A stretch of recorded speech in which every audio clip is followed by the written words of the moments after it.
সর্বপ্রথম আমরা আল্লাহ দরবারে শুকরিয়া জ্ঞাপন করতেছি যে মহান মালিক আমাদেরকে অঞ্চল থেকে দূর দূর থেকে গুনে গুনে গুণান্বিত করে বাছাই করে এই কোরআনের মাহফিলে নিয়ে আসলেন। সকলে দিল খুলে পান উজাড় করে কালিমাত শুকর আদায় করে পড়ছি আলহামদুলিল্লাহ।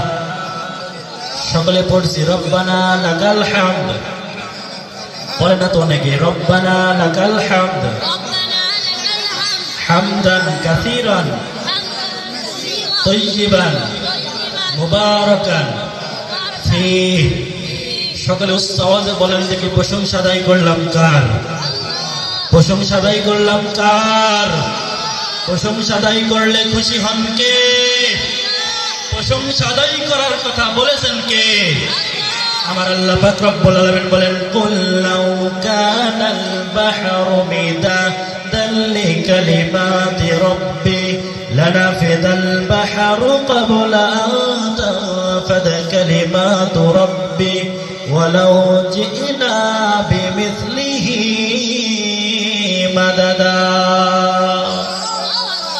আমার আল্লাহ পাক রব্বুল আলামিন 16 নম্বর পারা 3 নম্বর পৃষ্ঠার মধ্যে সূরা কাহফের 109 নম্বর আয়াতের মধ্যে ডাক দেয়া বললেন, আমি আল্লাহ পাক রব্বুল আলামিন যদি সমুদ্রের পানিগুলোকে কালি বানায়া দিই আর গাছগুলোকে যদি কলম বানাইয়া দিই আর যদি বলি বান্দা আমার প্রশংসা লেখা শুরু করো, বান্দা প্রশংসা লিখতে লিখতে সমুদ্রের পানি শেষ হয়ে যাবে, তবু আল্লাহ পাকের প্রশংসা আদায় করে শেষ করা যাবে না। পড়েন সুবহানাল্লাহ। সেই তাফসীরুল কোরআন মাহফিল শোনার জন্য আমরা এসেছি, খুশি না বেজার? সকলে খুশি হয়ে পড়ছি আলহামদুলিল্লাহ। অনেকের আওয়াজ শুনে মনে হইতেছে আপনারা মনে হয় খুশি না। তাফসীরুল কোরআন মাহফিল আসতে পারলে এই কোরআনের মাহফিল শুনলে কেমন ফায়দা শোনো।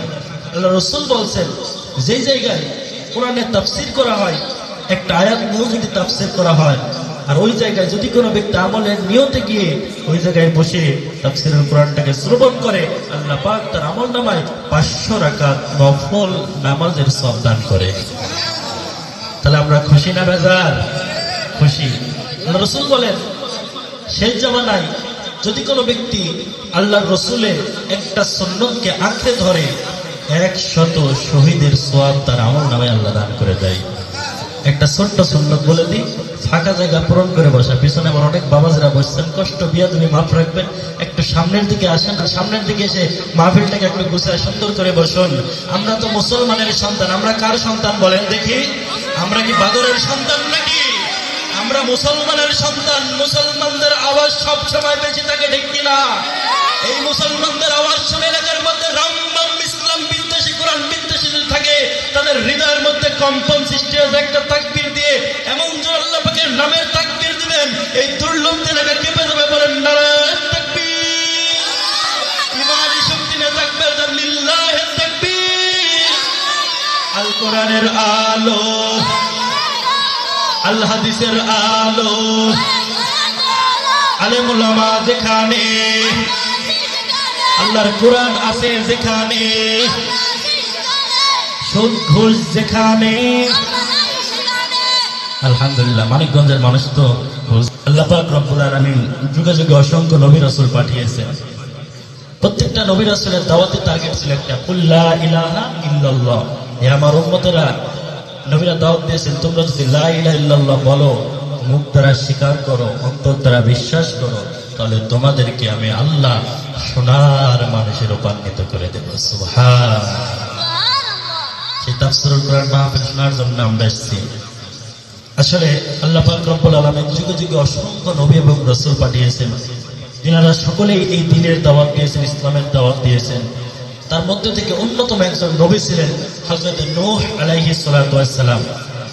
আল্লাহ পাক রব্বুল আলামিন হযরত নূহ নবীকে যখন দুনিয়ার মধ্যে পাঠালেন, দুনিয়ার মধ্যে আসার পর তিনি যখন নবুয়ত পাইলেন, নবুয়ত পাওয়ার পর তিনি আস্তে আস্তে ইসলামের দাওয়াত দেওয়া শুরু করলেন। তিনি মানুষদেরকে টানা 950 বছর দিনের দাওয়াত দিলেন। এই দাওয়াত দেওয়ার পরও 80 থেকে 82 জন মানুষ মাত্র মুসলমান হয়েছে। কোন কোন হাদিসের ব্যাখ্যা এসেছে 40 থেকে 42 জন মানুষ মুসলমান হয়ে গেছে। 950 বছর ইসলামের দাওয়াত দিয়েছে, মানুষ মুসলমান হয় না। আল্লাহর কাছে ডাকতে বলে মালিক আমার উম্মতেরা তো বুঝে না, আমি দাওয়াত দিই, আমার দাওয়াত তো কবুল করে না। ও মালিক, তুমি তাদেরকে